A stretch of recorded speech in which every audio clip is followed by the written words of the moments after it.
Welcome to 9 Bob Note with Paul Isles-Rush and Ken Moss.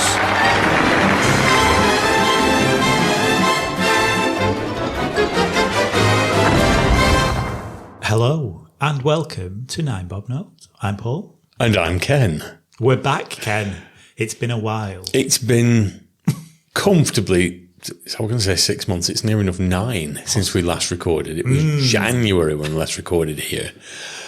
Well, we didn't record here at all. That's a lie. This is the first time in new podcasting house. New podcasting house. So, yeah, sorry for the delay, boys and girls, but we've been bloody busy this year. We have. It's not even as if I'm still unpacking. We've just been really, really busy. But we're back, and it's about time. But what is it about, Paul? Downton Abbey. I'm quietly fizzing with excitement. At the time of recording, we are, in fact, both separately about to go and watch the grand finale, the cinematic ending to the Downton Abbey saga. And we've both been huge fans of the show. Massive. So it's bittersweet, I think. So I thought we'd spend a few minutes paying tribute to it.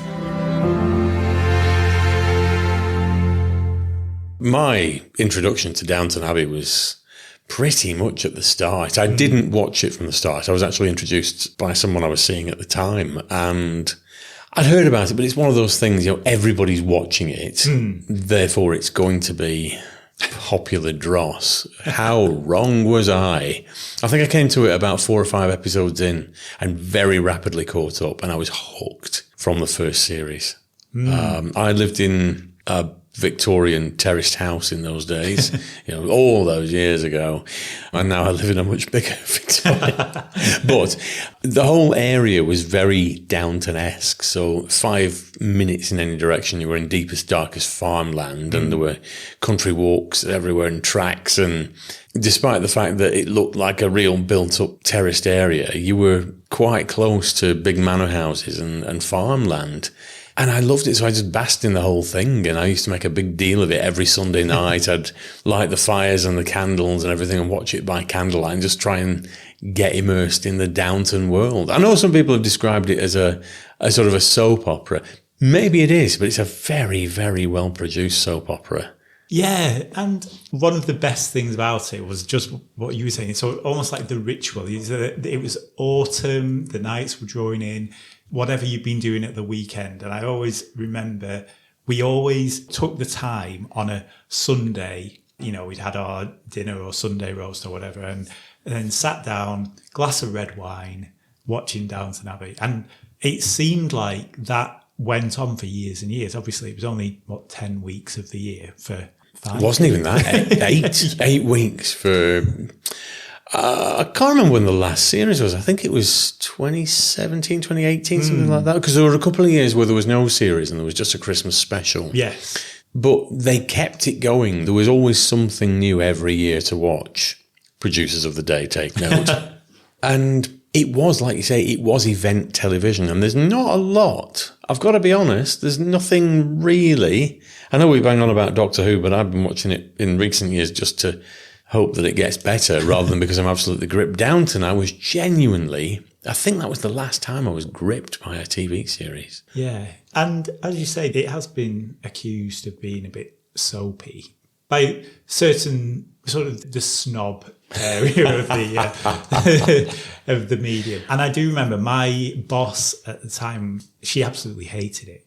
And, if I ever put anything on Facebook or something about it, sitting down with a glass of wine to watch Downton, and she would always mock me. And I remember telling her one time, I don't know why you think it's so funny. They've just bought an electric toaster. And she was like, and what else happened in the episode? And I was like, no, that's it. Pretty much.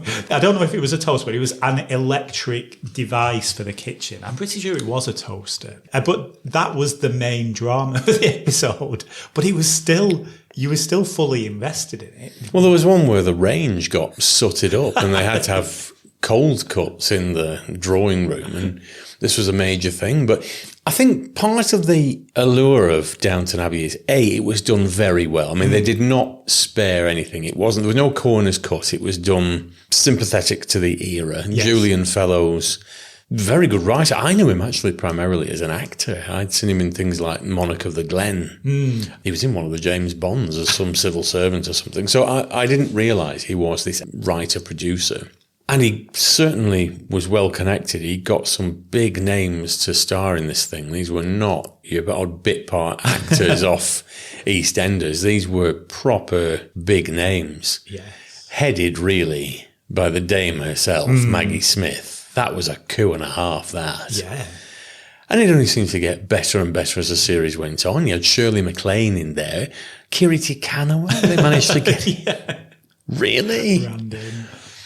Yeah, but it also launched the careers of quite a few people, particularly the younger ones, who went on to bigger and, bigger things. not necessarily better. No.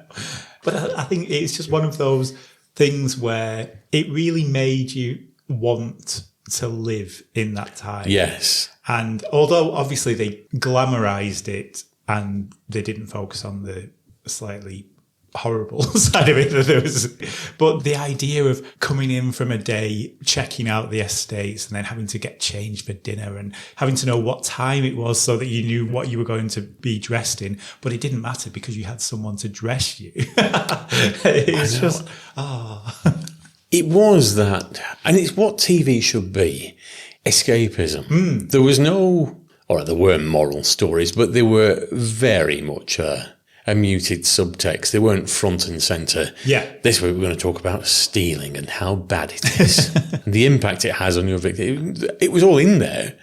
And the impact of actions and the consequences of bad things happening and people just being terribly unnice, just being terrible to each other.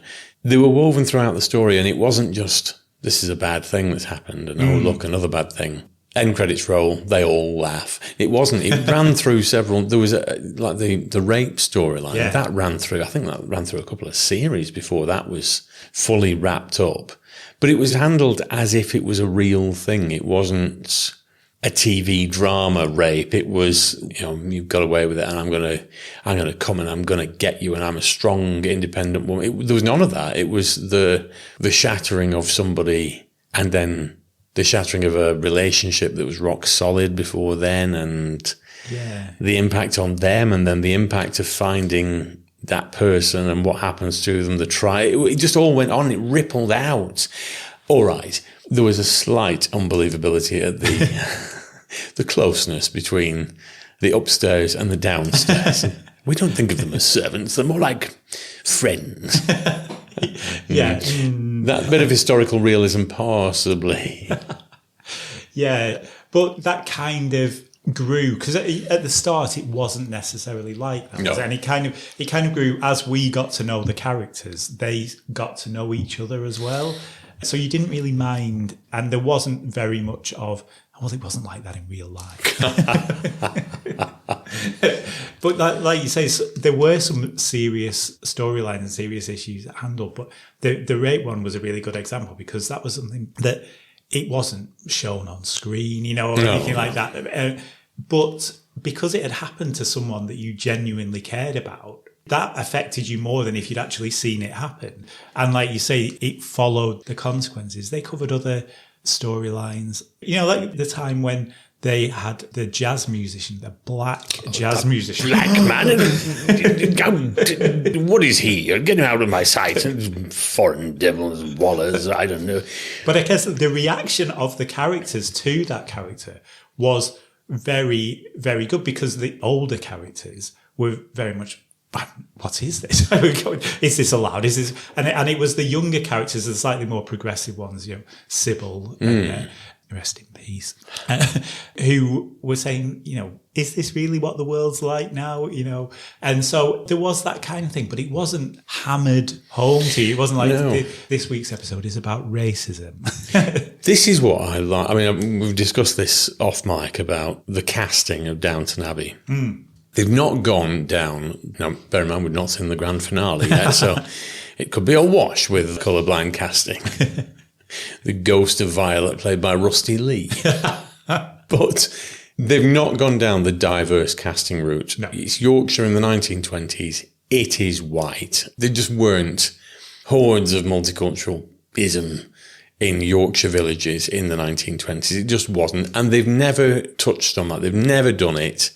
And I'm grateful because you're not drawn out of the story by focusing on the token. I think tokenism, it's actually worse than not being amazingly diverse. I think all you do is you end up focusing on the token and thinking, well, she shouldn't be there.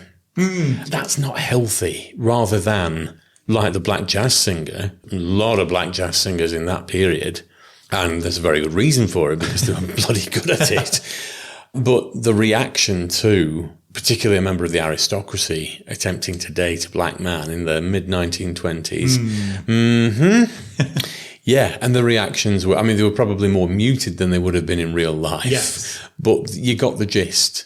I thought that was handled very sensitively, actually, and painted him in a very good light. He was very tolerant, and he was very sort of, yeah, I understand that's how your world is. But there was no, and we will be stronger for it. And there was none of that moralising at the end of the episode.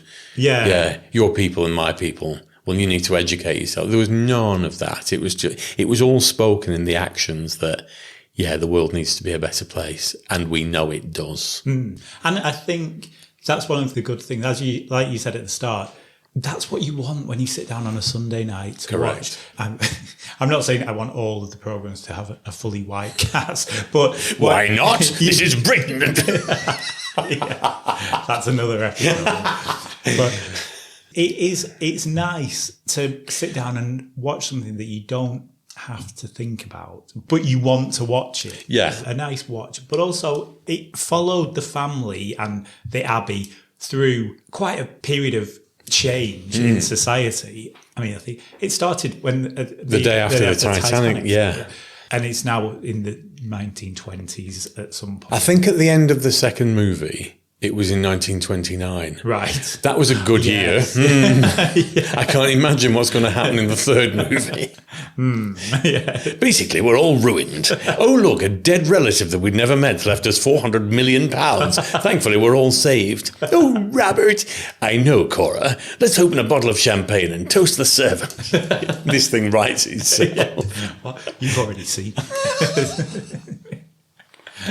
Even though it's so daft, and you do know that that's pretty much what's going to happen in the film and how it's going to finish, but I still can't wait to see it because it's going to be fun. The only vague disappointment I've had with Downton was the second movie, and I think it's what might be termed nowadays as jumping the shark. Yeah. It was a little bit unrealistic. It involved a film crew coming to Downton and making a silent movie that wasn't silent in the end. And it was, all our cast members have mutinied, and the lead lady, she's not got a very good voice at all. Where can we find some actors? Oh, well, I'll do it, sir. I work in the kitchens. Yes, you young scally lad. You just, and Lady Mary. Yes, hello. I'll do it in my monotone squirrel voice. Oh, look. I'm having the time of my life. So, yeah, possibly. Yeah, a bit of a dip, I think. I don't think they knew what to do. They knew they were going to make another film. And they also knew that it wasn't going to be the last one. But he was just like, I don't really know. This is like a filler film. I have no idea. The difficult second part of the trilogy. Yeah. But the worst thing is that it all led up to Violet's demise. Yeah. And it was almost like kind of tacked on. Yeah, it was like, we've had these amazing adventures. Oh no, Mama. And Denker, who's been absent for the entire first film, she's the one that says the last line to Violet as if she's the... Yeah. Servant, get out. Morning, and it doesn't happen. Yeah, but I do have high hopes. I've seen the trailer for the third film, and it looks very good. It does. Seeds were planted in the second film for what looks like it's about to happen. Yeah. And they couldn't call it the finale because they've already used that title in the TV series for the finale. Surprise, it's not. Yeah. So it's the grand finale. It's the grand finale. No Dowager Countess this time, as we definitely lost to Dame Mags. Yeah. But as a sort of conclusion to the story, it's really nice to have been on board since the start. And now we're getting to, this is it. The last 2 hours worth of Downton, and then we'll just have to start watching it from the beginning. I bought the Blu-ray set not long back. And so we've gone through the whole lot, and we ripped through them in about certainly less than a month. But the story is compelling. If you can just get yourself lost in the story and the characters. That's it. And I think there's the detractors, or the feeling I get, I could be completely wrong about that. The feeling I get from the detractors is it's glorifying the royal family and the aristocracy. I can see how you'd think that, but every episode is filled with the flaws of that system. It's not painting it as the ideal or the perfect or the look at these wonderful people living these wonderful lives. You can't live that because you're poor. So you can watch it on your telly boxes, but these are wonderful. And it was never painted as that. No. And the situations that the family got themselves into by, sort of following the antiquated rules and breaking those rules, they were invariably resolved by one of the downstairs staff who were superior in intelligence and everything. They were just born in the wrong family. So it didn't glorify them, did it? It made it look like a great time to be alive, but it didn't make the system look fantastic. No, but the flip side of that, or the upshot, you've known me for years, but you know that I've always loved older things, but you can buy all the nice little candlesticks and silverware and glasses and buy a tablecloth, and you can pretend you're at Downton for buttons. And Carson, he's going to die, isn't he? Place your bets on who's going to die. Yeah, I think because last time it was the Dowager Countess, so that was an upstairs person. So I've got a feeling it is going to be a downstairs person this time. Carson is your man. Bet, yeah. Oh, sad times. Jim Carter. There's the Downton Abbey Christmas album. Yeah. There's a track on there, and it's Jim Carter reading The Night Before Christmas, and he's got the nicest, loveliest voice. Famously, or not famously, Imelda Staunton's husband. Yes.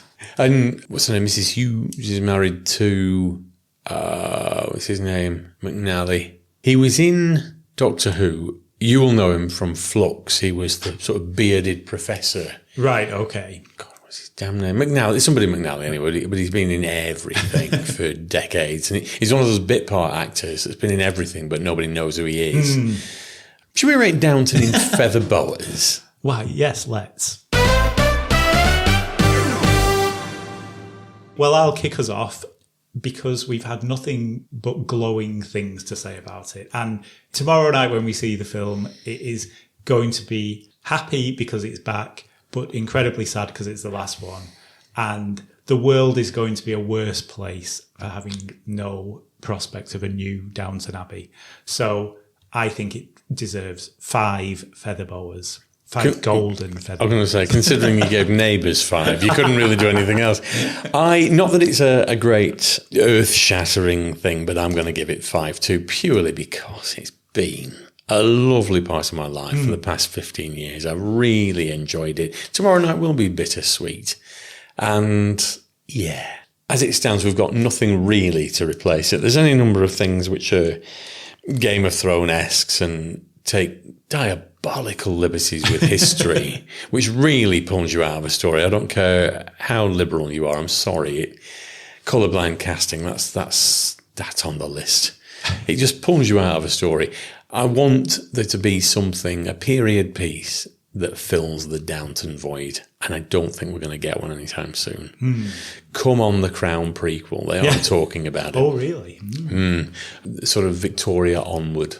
Ah. And since I really enjoyed the earlier episodes of The Crown far more than the later ones, that appeals. Yes, that could be very good. What have you got to round us off with? Well, I'm going to round us off with the Screening Queens.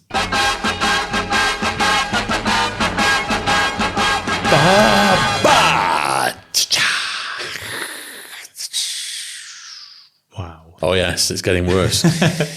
And I'm not going to veer too far away from our source material. So I'm going to talk about the Gilded Age. Now, this isn't the prequel to Downton Abbey, is it? But it was supposed to be. Yeah, it was sort of mooted as such. It's written by Julian Fellows. So it's set in New York. I think it's sometime in the 1800s. I think about the 1860s, maybe a little bit later than that. It's very much like Downton Abbey, but it focuses on this clash between new money and old money, which obviously in America, to us, that's new money and new money. But you have this family who are the American equivalent of aristocracy. You know, they've been around for hundreds of years, or 100 and something years, and they've got their money. And then this other family move across the road, and they build this huge house that's very showy and ostentatious because they've made all the money from the railways. So they're the very vulgar, but trying to make their way into society. And then there's the people across the road who are refusing to accept them into society. It's very American, but again, very sensitively handled. It's so well written and so well made. The production values are fantastic. And it is really good. There were rumours, because it was set in America, that it was going to be Cora's family sort of origin story. Although there's been no mention of that. Although in the most recent series, one of the families has married into the British aristocracy. So seeds are planted. Yeah, he's given himself an out or an in. Yeah. So we could be seeing sort of mini versions of the. Oh, Robert. Yeah. Cora, I'd like to marry you. You don't seem to like me very much, Robert. No, but I'll grow to like you. Yeah. But it is, as you said, if you're looking for a Downton replacement, it's not a new Downton because it's set in a different time. You know, things are different, but it's along very much the same lines. Is it set in America, did you say? Yes, New York. Right, but it's written by His Majesty Sir Julian Fellows. Yes. Yeah. I'll give it a go because Simon Exton has sent me, he certainly sent me the first series. Oh. And we both know Simon, and he's not one for the aristocracy, but he said that it was very good. Oh, excellent. So both him and Alan have watched it, so yes. Splendid.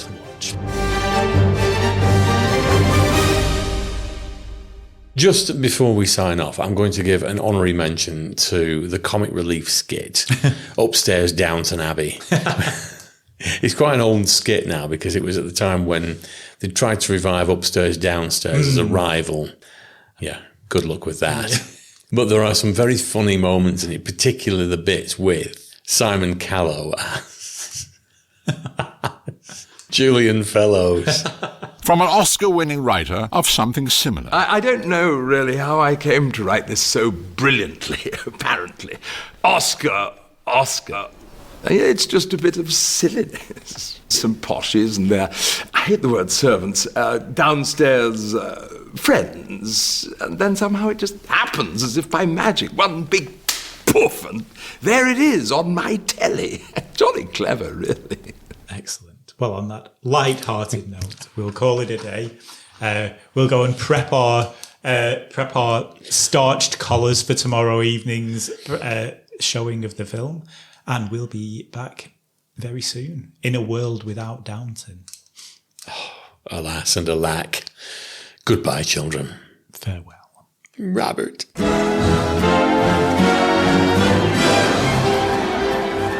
Nine Bob Note featured Paul Isles-Rush and Ken Moss. Title music was by Mark Shyman, and the programme was produced by Maverick Productions.